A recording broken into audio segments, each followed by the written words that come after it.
Great, we're recording. Again, I'm Chris Sophia from Way2Go at Cooperative Extension, and I'm going to pull up our PowerPoint here.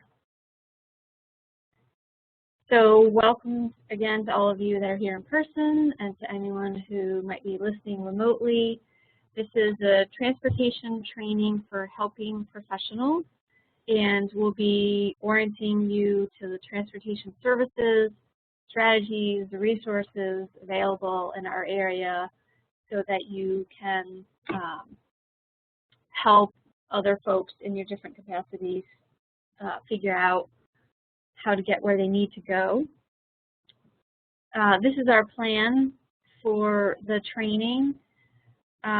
After we look at the agenda, I'm going to do a brief introduction to Way2Go, and then we'll move into part one, which is some brief presentations by guest panelists, including questions and answers. We have Cynthia Capel from the Tompkins County Department of Social Services, where she's a mobility specialist.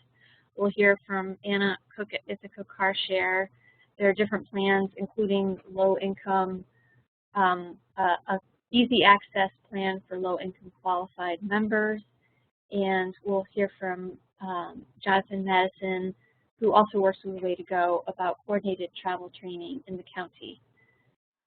Then we'll take a brief break. That will be the end of part one of the recording.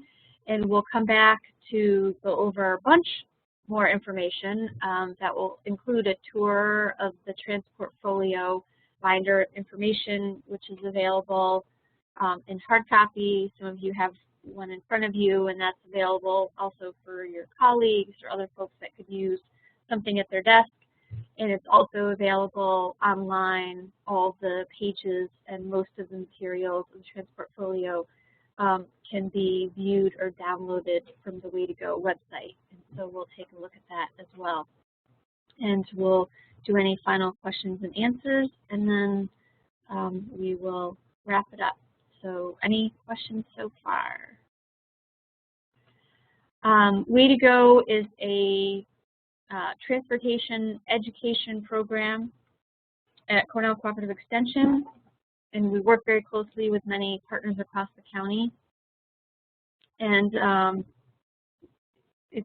we work in a variety of ways, transportation education in a broad sense. Our vision is to transform the culture of transportation, including transportation users, transportation providers, and transportation decision makers and planners, so that everyone can meet their transportation needs in a more fair and a more sustainable way. This is Way2Go at the Ithaca Parade one year. And we do this in a variety of ways. We share transportation information through trainings like this, as well as through the website, over the phone. We recently completed 5 short transportation how-to videos. We were hoping to be able to show you today, and I'm not sure whether we can because of some internet issues with this location. But I'll definitely mention those and hope that you have a chance to take a look at them, because they can be very helpful, sort of quick way to get a bunch of information and increase people's familiarity with how to get around. We do print education materials, public events and promotions. We also have a driver retirement education program. We have a pamphlet on that in your Transportfolios and available for folks who are thinking about retiring from driving or their friends and family. We do educational outreach through the schools. We have transportation liaisons in all of the, I think right now in every one of the Ithaca City School District schools, and we have done some safe routes to school work in the past. And then lastly, we also work with transportation providers and planners to think about transportation systems in the county and where are the gaps where there is not a great solution for someone. And we'll probably touch on some of those today. Unfortunately, I don't have an answer for every transportation quandary because there are still some gaps and things that we're trying to figure out, and we'll talk about sort of what's happening with that. And so Way2Go also collects feedback and stories, and you all might have some today of transportation gaps or things that aren't working or things that could be working better, and we try to work with transportation providers and planners to see what we can do to improve that. With that, I'm going to move on to our first panelist, Cynthia Clapel. Again, she's the mobility specialist at the Tompkins County Department of Social Services, and she's going to talk about what's available there and how to access that information. Thank you, Cynthia. My name is Cynthia Clapel. I'm here with DSS Mobility Program.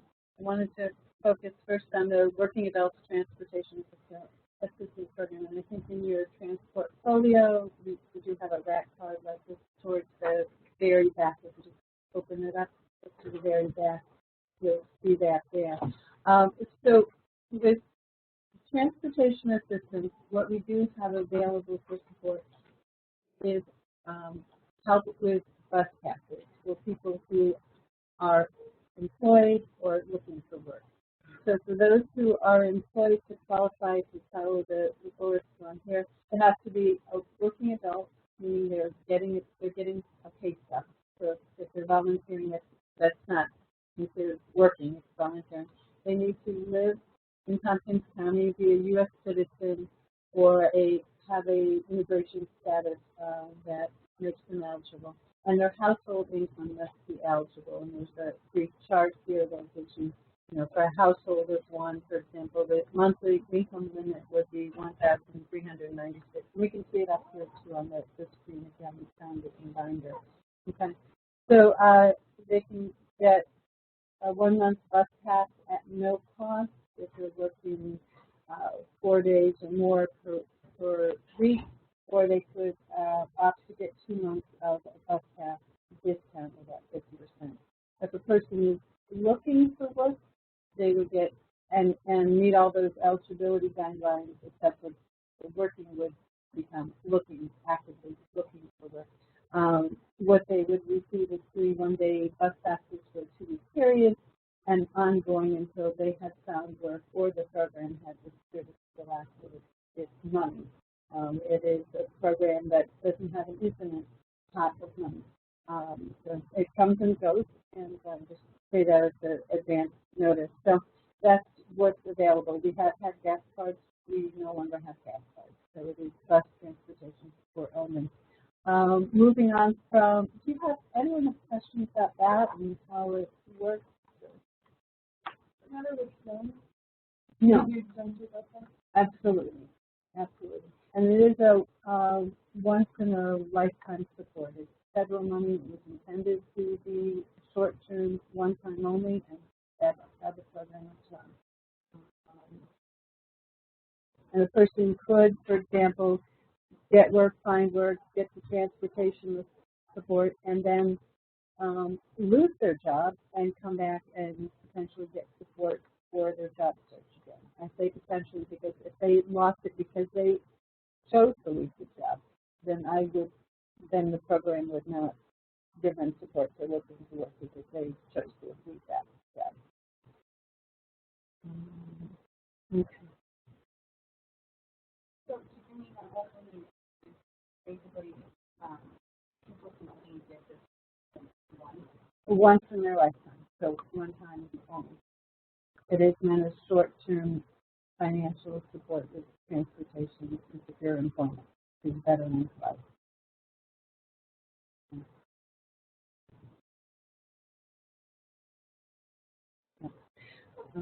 Can we move? If there are no other questions on working adults, perhaps we can move to the mobility program briefly. Sure. Okay. And specifically is on the website of the mobility program.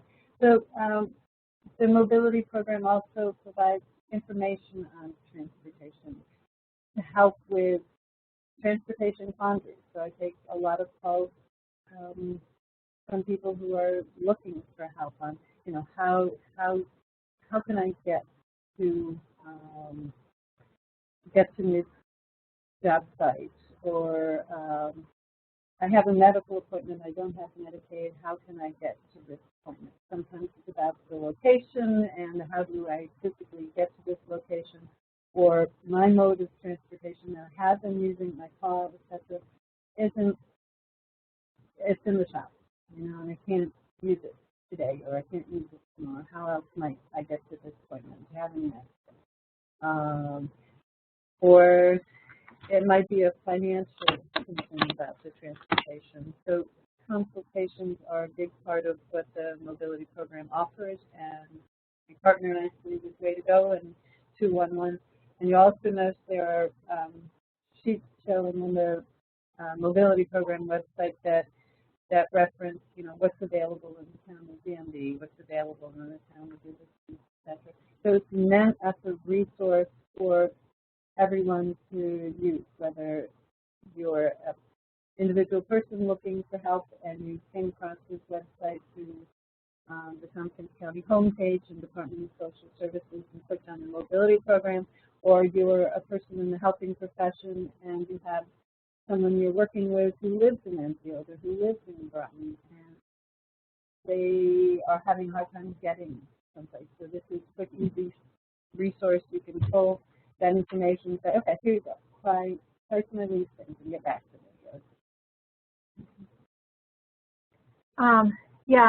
Cynthia has found me to be very good at helping people think through a tricky trip.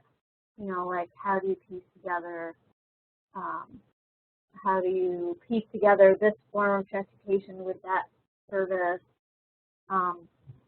And we'll talk a little bit also about 211 that provides information, and Way2Go can also help with that.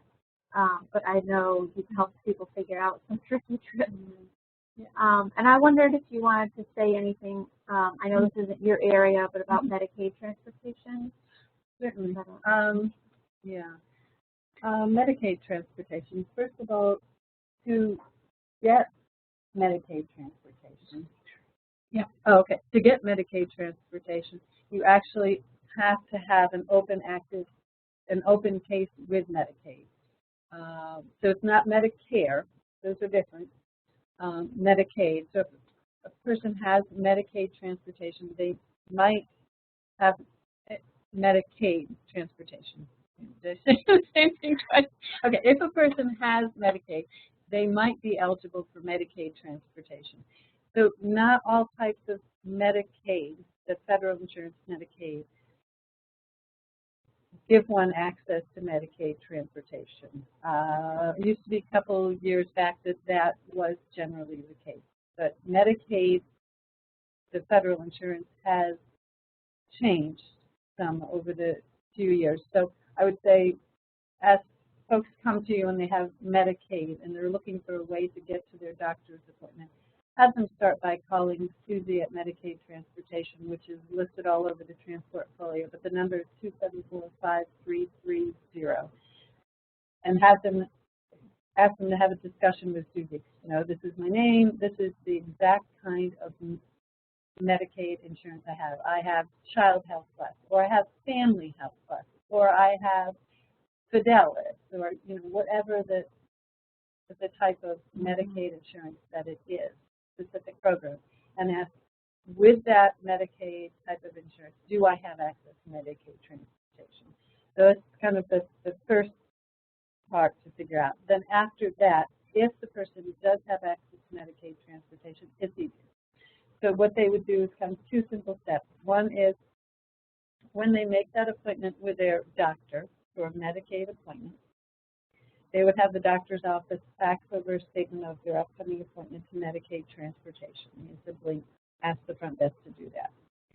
Then you follow up, the person is to follow up with a call to Susie at Medicaid transportation saying, I'm faxing something over, I have an appointment on November 29th. Let's talk about how you can help me get there. If a person lives on a bus route and their doctor's appointment is on a bus route, or both within walking distance of the bus route, it's going to be the bus. Okay, and Susie will guide folks through that. It gets easier after the first time because, like anything else new, once you've done it, you got it. You know what to expect. Okay, so it's pretty simple and straightforward. Great. Thanks. You're welcome. Any other questions about DSS transportation programs before we move on to Ithaca Car Share? And Anna, if you want to come up here, and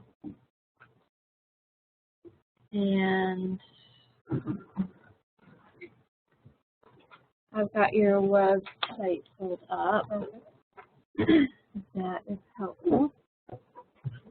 So I guess just to ask before I start, if any of you are familiar with Ithaca Car Share or completely unfamiliar with how it works and what it is. Okay. So we're a membership-based program.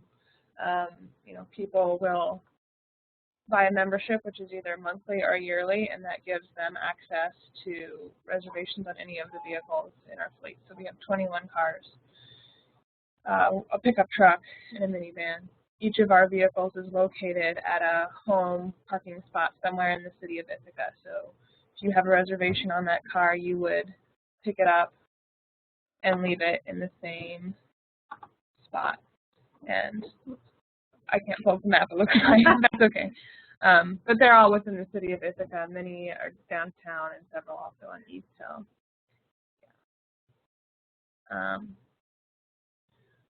So it's a really good option for families who maybe had several cars or maybe 2 cars and want to go down to 1 car and can just get by in 1 car. It's also a good option for people who live right in the city near one of the locations and just don't want to own a car at all, because when you're paying only for the usage that you're only paying for the car when you use it, it can be a lot cheaper than the expenses associated with owning a car, which can be, you know, between $6,000 and $9,000 a year.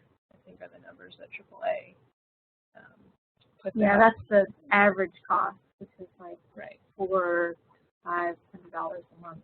And I think it works out to like $20 a day on average to own a car. So unless you're spending more than $20 a day on your car share trips, then it can be a lot more affordable. So I'll just pull up the rates so you can kind of see what people would be paying for this.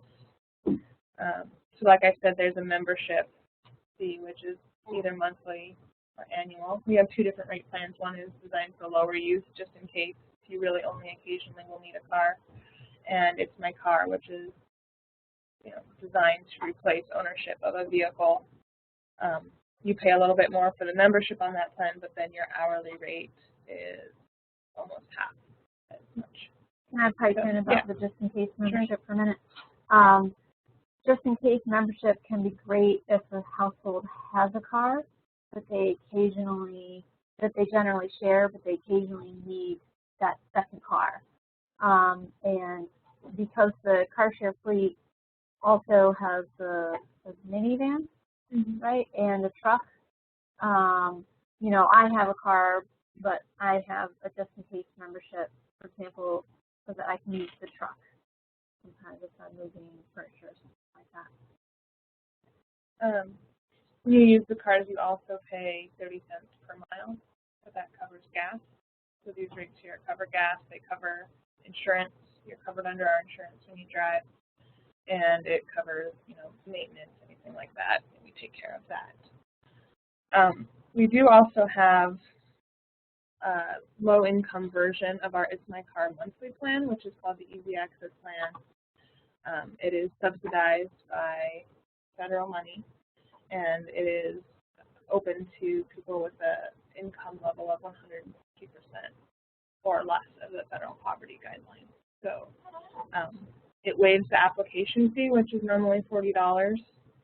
It lowers the membership to just $10 a month, and each month they get a $15 driving credit on their account. So they have to pay in the $10, but then they're getting more than that value in driving credit on the account.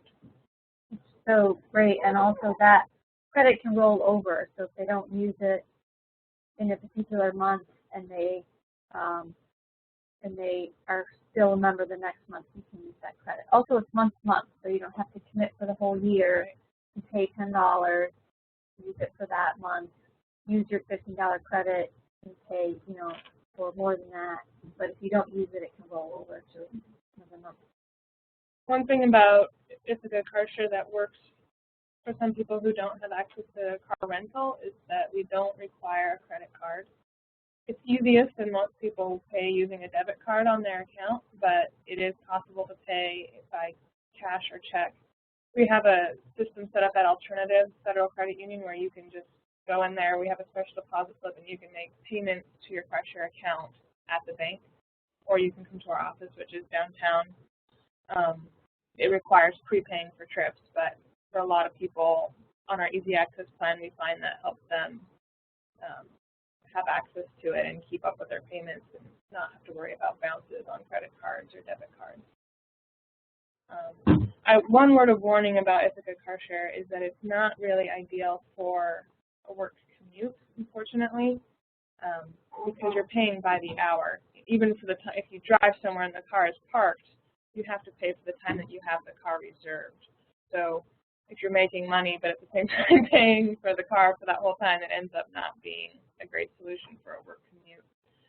If you're able to get into work by some other means, say the bus or a carpool, having a car share membership so that you have access to a car if an emergency comes up or you have errands in the middle of the day, it can kind of work well together with some other commute type. But you don't want to use it for your commute. Yeah, so that's the basics. Are there any questions about how it works? We do also have memberships available to organizations, which are pretty steeply discounted from our regular rates, especially for nonprofit organizations. So if you have, if your workplace has a need for driving trips, normally a year of membership would cost $200 or $300 now for a person, and it's $25 a driver on an organizational account. So some places find it a great alternative to reimbursement for mileage or having to own a company car, that kind of a thing. So that's something to consider as well. And although most folks who use Ithaca Car Share are downtown or at one of the colleges, there are folks, I believe, in rural areas that have a membership. Yeah, we do have, it's a minority, but we do have people who will, this group of older ladies they live in Newfield, and they come in once every week. They all come in on the bus together and take a car, and they go do all their grocery shopping, take the groceries home, drop the car off, get back on the bus, go home. It's their weekly errands trip, and it works out well for them. So it's not the most convenient thing, but for them it works out right that way. For if you can, and it's easier than having to take all your groceries on the bus. Right. And if you're for folks that live in a rural area who have easy access to the bus, a lot of the cars are located near bus stops. So you can take the bus in, use the car to either carry things that are hard on the bus or just go places that the bus doesn't go. Right. People will take it for medical appointments. We find that after shopping, that's one of our big trips that people will use it for. So people get beyond the bus line. Any more questions about Ithaca Car Share at this point? I will mention that of the 5 Way2Go videos, one of them is on Ithaca Car Share. It's a great way to introduce it to anyone who's thinking about, it's just a couple minutes long, who's thinking about Ithaca Car Share. A lot of people see the cars around, but they don't necessarily get it. How does it work? And so I find the video is helpful to sort of see someone go through that process. Right now they're on YouTube under the CCE Tompkins channel, or you can search see if E. Tompkins or Way2Go, but pretty soon, very soon they'll be on the Way2Go website and possibly on some other websites such as the bus or car share. I thought of just one more point to make, which is that you do have to have a full driving license for 2 years to be a member, and it has to be relatively clean for your last 2 years of driving history. So unfortunately, that's a requirement from our insurance company, and that does sometimes create a barrier to access. You can't just get a driving permit and then sign up right away. Sure. Thanks, Hannah. You're welcome. Great. We're going to move on to Jonathan Madison, who is another Way2Go staff member, and he's going to talk with us about a little bit about travel training, what that is, and how it's being coordinated in the county. Yeah, so hopefully I can explain what travel training is, who's the audience for travel training, and why it might be interesting to your agency.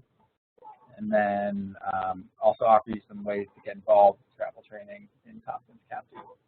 So what travel training is, it really consists of, I think, 3 things: orientation, familiarization, and then skills training for individuals that have barriers to using public transportation or other transportation services.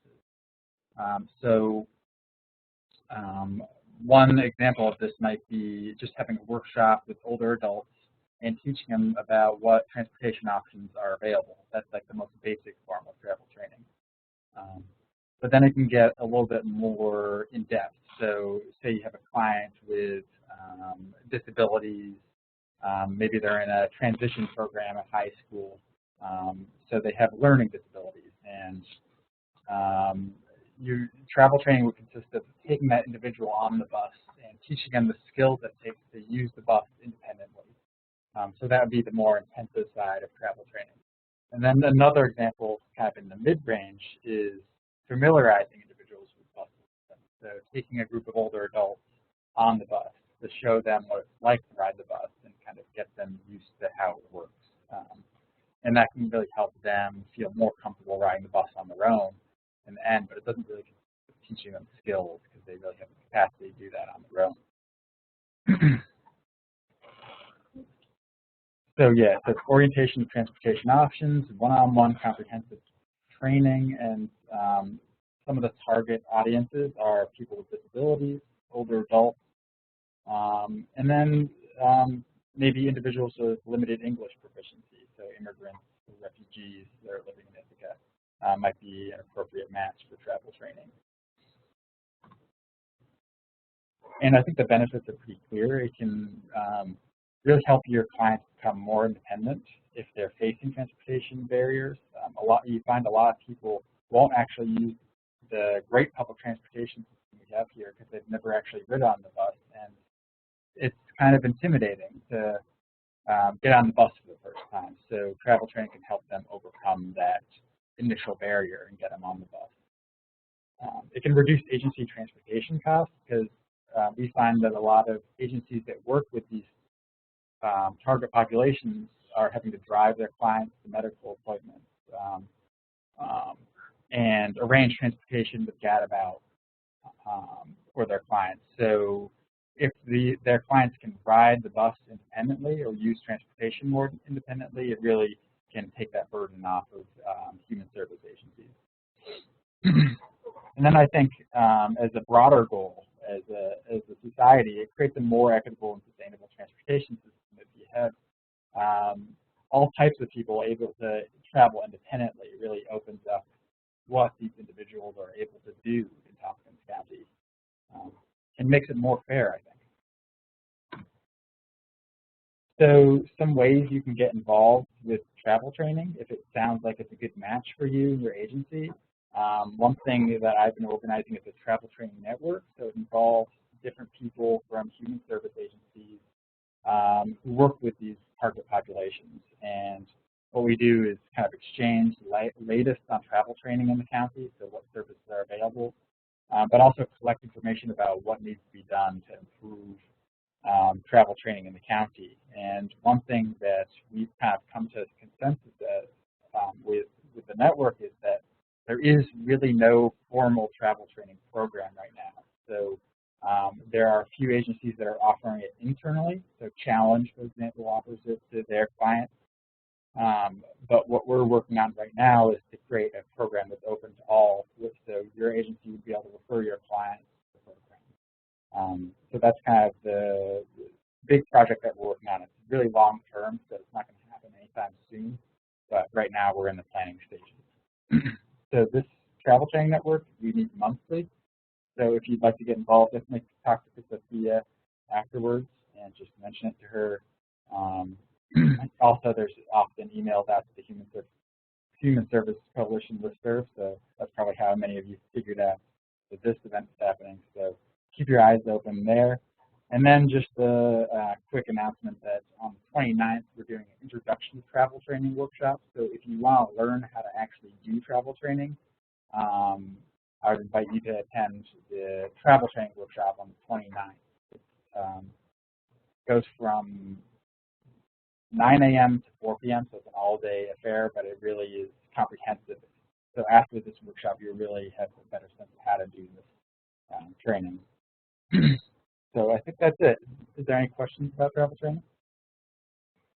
And I can add something, just that if you might, in your various roles, have contact with people who don't necessarily need formal travel training, but sometimes people need something, you know, to help familiarize them with the form of transportation, or to become just to be able to read the bus app more effectively. Or I talk to a lot of people who have lots of intelligence and skills, but they don't ride the bus because they haven't before. And so even at that level, it can be helpful to contact Way2Go. Also, we'll talk about 211 and some other sources of information, and we can help you figure out what resources are available to orient that person. And, you know, definitely make sure that you know about the Way2Go videos that are available, or maybe maybe that person could match up with an existing organization that does travel training. So sometimes, even if it's not formal travel training that's needed, we can help you think about what might be useful. All right, thank you. All right, thanks, Jonathan. Great, so at this point, we're going to take a short break, and when we come back, we will be covering a bunch more information that can be found in the Transportfolio binder, and take some more questions on that will include medical trips, people that live in rural areas, and a variety of different transportation options.